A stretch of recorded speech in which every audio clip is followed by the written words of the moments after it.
Hindi lang nakakapunta eh. Sa kwarto. Hanggang CR.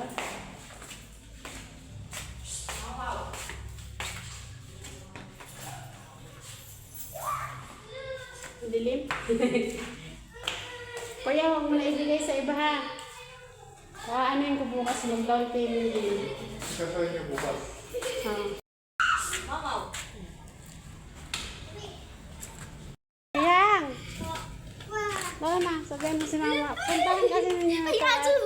Magbigay kayo ng down payment para hindi na tumaan. Pinapula ko! Para makuha nyo na. Patay ka dyan! Ganda na ano nyo ah. Maganda mo na sa inuupahan namin. Putburay mo.